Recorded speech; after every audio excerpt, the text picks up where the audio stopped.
Every year, beginning in April, Rwanda's government urges its citizens to kwibuka, the Rwandan word for remember, to remember the hundreds of thousands of lives lost during the country's uh,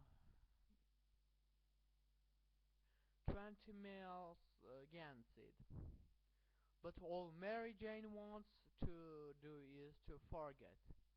The 26-year-old's entire family was slaughtered during that dark period and here smile East Africa country's history.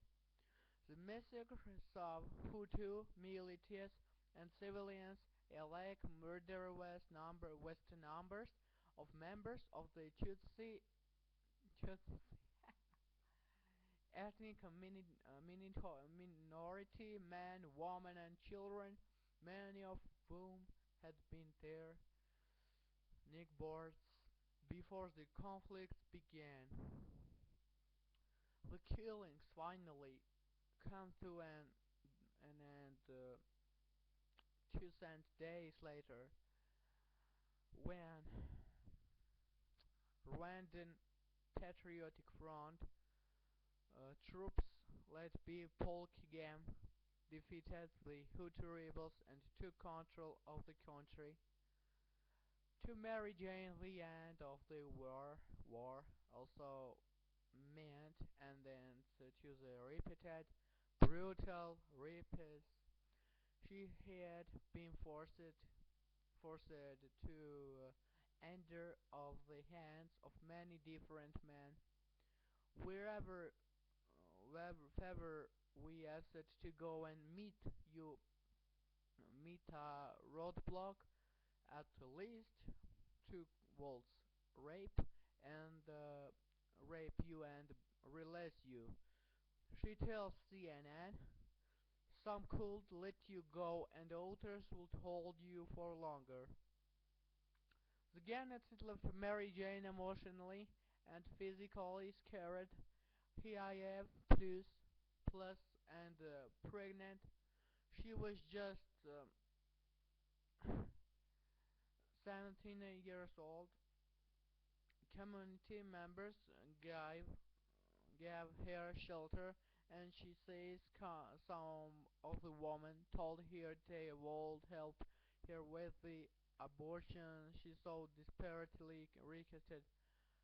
But but as time passed, she knew they had lied to her since the labor pains came. Mary Jane says this was some time before she could finally look at her newborn baby girl, girl who she named Curiosity.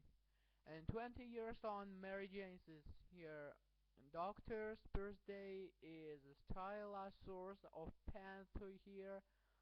I never remember the birthday of my child because there was nothing good about it. She says, I have never celebrated her birthday because most of the times I never went to remember it. Curiosity mirrors her mother's pen, seated on a wooden chair, and there's my living room. She feels like a bead bracelet on her first her live stream as she tries to bare her soul to us. Her anguish is palpable. I was born going through all bad things, so I feel that I don't really care about my birthday. Literally don't care about. Oh my birthdays are for people who are happy only, she says. It's painful, it hurts me. I always ask myself, and I lost all my courage. I ask myself why I existed, and ask myself why it happened. Hmm? Why it happened? I feel that I am not worth anything. It makes me so sad. She cries. Mary Jane's lovers, I love you all. Lovers here, doctor, and would do anything for her, but, but at times she feels that her doctor is a constant, painful reminder of the horrors she went through 2 decades ago. Within 30 minutes, my heart can change. I feel and I feel bad against her in my heart.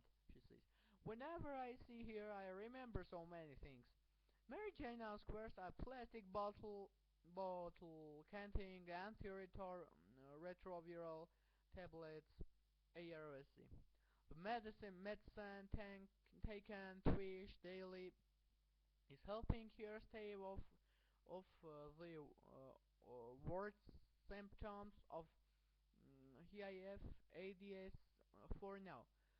There is again the militia deliberately infected woman-wide HIV audit career coordinator at the Association of the Widows of Rwanda explained.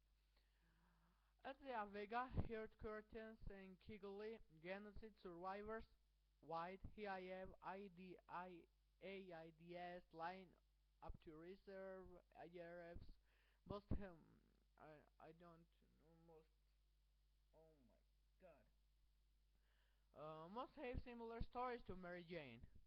Passing from attacker attacker to attacker. They contracted the AIDS virus. For them, she is the legacy of the genocide. I was a plan, says Mary Jane. There I am was to make genocide carry on. But curiosity is determined to unchain herself from the dark path. Instead, she dreams of a brighter future. I want to be a very important person, she says, to help people in similar situations as me, vulnerable people like orphans, and also to be a minister. Thank you, lives from CNN.